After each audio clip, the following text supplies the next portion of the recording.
Okay guys, welcome back to part 2. Right now I'm showing you how to make the sauce, which is the meat of the macaroni and cheese.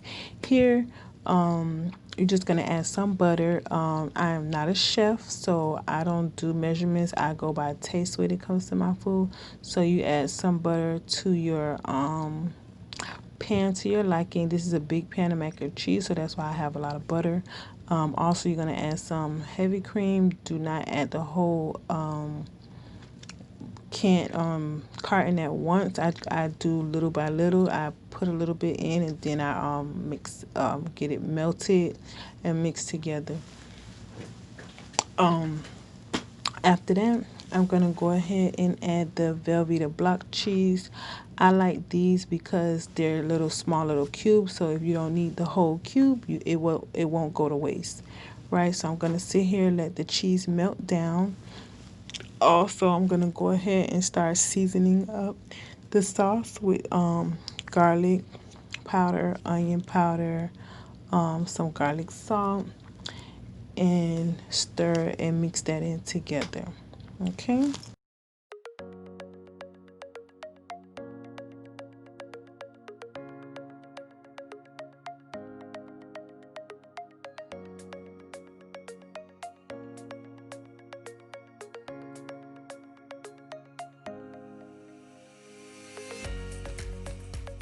Okay, now here guys, you're going to add some cheese. This is to make it more cheesy.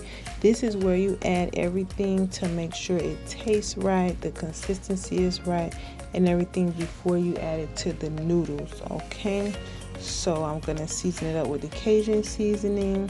Also gonna add some original Old Bay and some Creole seasoning as well. Okay, so you're gonna do everything right here. This is how you get your sauce and everything to taste right. This is how where your macaroni will taste good. I'm adding a little bit more milk. I mean, not milk, but heavy cream. This will keep your macaroni and cheese moist. Okay, so this is the reason why I add heavy cream to mine. But again, guys, this is how I like to make my mac and cheese. You don't have to do the same thing, but I'm just showing you how to do mine. Here, I'm gonna go ahead and start cooking the lobster and shrimp. When you cook the lobster and shrimp, you do not want to fully cook it on the stove because you're going to add it to the cheese sauce, which is already hot. You're also going to go ahead and add it when you put it in the macaroni and cheese. It's going to still cook when you put it in the oven to bake. So here you're just going to cook it just enough for it to turn pink on each side for the lobster and the shrimp, and then it'll cook the rest of the way inside the mac and cheese because you do not want your seafood to be dry. Okay, so here y'all, I'm doing the same thing as I did with the lobster to the shrimp. I'm gonna cook it just until it turns pink, and then I'm gonna take it out, add it to the cheese sauce. I'm gonna add everything in, stir it up. Once I stir it up, I'm going to taste it. I go off of taste. It's just how I cook. Like I said, I'm not a professional. I know professional chefs don't do this, but I'm cooking this for my family. And I'm just going to taste it, add whatever other seasonings I need to make it taste good. Oh, y'all, it's going to be so delicious. Now, once everything's together, I'm going to add it to the noodles. I know the sauce does look very liquidy, a little watery, but trust me, when you cook it all together, then it's going to hold everything together. It's going to be so good. Here, I'm going to add 2 eggs that I beat up. My daughter is helping me. She's kind of in the way, but I don't have no choice but to let her help me at this point so I can get done. It took me all day because I was trying to record, so I'm just trying to get done at this point. I'm adding it in little by little because I do not want to waste any of this on my stove. This dish is very expensive, but as you can see, as I'm taking the spoons out, there is meat in every spoonful, which is letting you know that when you bite into this macaroni and cheese, baby, Okay, you're gonna have a piece of meat in every bite. This is not like one of them other macaroni cheeses, the lobster mac and cheese that you get, and you get one piece of meat in every 10 bites, baby. Not over here. This mac and cheese is giving very much meat in every bite. We're just adding cheese on the inside,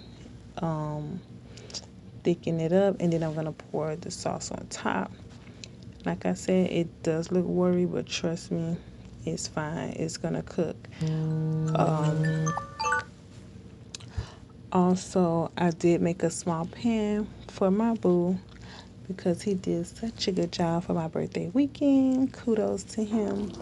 So this is the reason why I made the lobster mac and cheese. I just covered it with cheese on top. I used mozzarella cheese as well. But mozzarella cheese, honey, oh my God, it's really good. And I just add a little bit of parsley for decorations. I'm going to cover it. I'm going to put it in the oven on 350 for an hour and 15 minutes and let it cook. Okay. Then I just put a little bit of macaroni and cheese inside the lobster shells.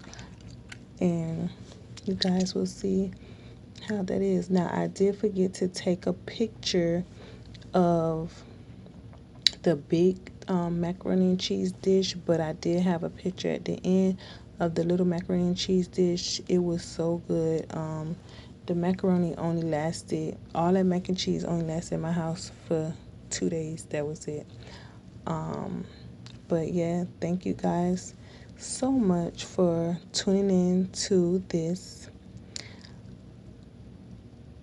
recipe, how to make shrimp and lobster mac and cheese. Like I said, everything is to each his own. This is how I make mine. If you have made it before, let me know how you make yours, and maybe I can, add some of your things into it. But thanks for tuning into my channel. Make sure you comment, give me a thumbs up if you like the video, and subscribe to my channels because I will be dropping more videos. See you guys later.